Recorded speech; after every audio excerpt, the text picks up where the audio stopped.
ABPSC group 2లో భాగంగా మనకి ఎకానమీలో ఏపీ ఎకానమీ కూడా ఉంటుంది. ఏపీ ఎకానమీలో ఇక్కడ చాప్టర్ 5 సిలబస్లో చాప్టర్ 5 కనుక చూసుకున్నట్లయితే మొత్తం కూడా ఏపీ ఎకానమీనే. అందులో ఆంధ్రప్రదేశ్లో వ్యవసాయం, అలానే అనుబంధ రంగాలు, అలానే పారిశ్రామిక రంగం మరియు సేవల రంగం ఈ విధంగా ఉంటుంది. అయితే దీన్ని ఎప్పటికప్పుడు అప్డేట్ చేసుకుంటూ ఉండాలి. అంటే కరెంట్ ఎకానమీ మీదే ఎక్కువగా ఫోకస్ చేయాలి.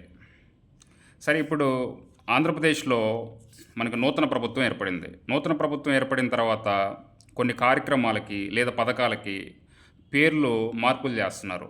సో అవి మనం గుర్తుంచుకోవాలి. సరే, మనం చూసుకున్నట్లయితే ఇక్కడ చూడండి, అగ్రికల్చర్ డిపార్ట్మెంటే ఒక ఉత్తర్వు జారీ చేసింది.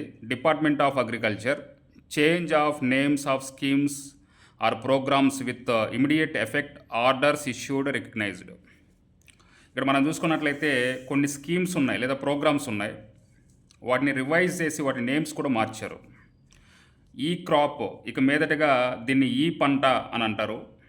అలానే వైఎస్ఆర్ రైతు భరోసా పిఎం కిసాన్ దాని పేరుని అన్నదాత సుఖీభావ్గా మార్చారు. అలానే వైఎస్ఆర్ సున్నా వడ్డీ పంట రుణాలు దీన్ని వడ్డీ లేని రుణాలుగా పేరు మార్చారు. Doctor YSR free crop insurance దీన్ని ప్రధానమంత్రి ఫసల్ బీమా యోజనగా మార్చారు. అలానే వైఎస్ఆర్ యంత్ర సేవా పథకం దీన్ని ఫామ్ మెకానైజేషన్ స్కీమ్గా మార్చారు.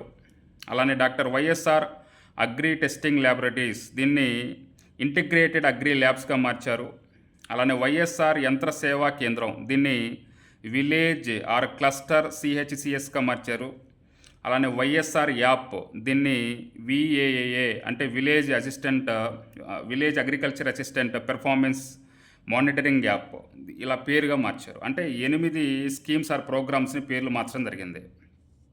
ఎలానో ఒక నెలన్నరలో మనకి ఏపీ ప్రభుత్వం మనకి బడ్జెట్ అలానే మరి సర్వే ఇలాంటివి వస్తాయి కాబట్టి ముందుగానే ఈ పేర్లు అలవాటు చేసుకొని ఉంచుకోవాలి. అలానే నెక్స్ట్ ఇంకొంచెం చూడండి ఒకసారి. ఇక్కడ మెయిన్గా మనకి అంతకుముందు డాక్టర్ వైఎస్ఆర్ రైతు భరోసా కేంద్రాలు అని ఉండేవి, వాటిని ఇప్పుడు రైతు సేవా కేంద్రాలుగా మార్చారు. రైతు సేవా కేంద్రం. అలానే మరి అంతకుముందు మనకి RBK village level RBK channel అని ఉండేది, దీన్ని ఇప్పుడు పాడి పంటల ఛానల్గా మార్చారు. అలానే అంతకుముందు doctor YSR Rythu Bharosa monthly magazine వచ్చేది, దాన్ని ఇప్పుడు పాడి పంటలు మ్యాగజైన్గా మార్చారు. సో ఈ 3 కూడా గుర్తుపెట్టుకోండి. ఇది అఫీషియల్గా అగ్రికల్చర్ డిపార్ట్మెంట్ వాళ్ళు ఇచ్చిన ఉత్తర్వులు అనమాట. సో ఇవి గుర్తుపెట్టుకోండి. అలానే చాలామంది మన ఛానల్ని సబ్స్క్రైబ్ చేయడం మర్చిపోతున్నారు. సగానికి మందే సబ్స్క్రైబ్ చేయడం మర్చిపోతున్నారు. సబ్స్క్రైబ్ చేసుకుంటే ఇవన్నీ కూడా ఎప్పటికప్పుడు అప్డేట్స్ వస్తూ ఉంటాయి. అలానే ఈ వీడియో కింద డిస్క్రిప్షన్లో మన టెలిగ్రామ్ ఛానల్ అలానే మన యాప్కు సంబంధించిన లింక్స్ అనేది ప్రొవైడ్ చేయడం జరుగుతుంది. సో వాటిని కూడా మీరు ఆ లింక్ మీద చేస్తే సబ్స్క్రైబ్ చేసుకోవచ్చు. Thank you.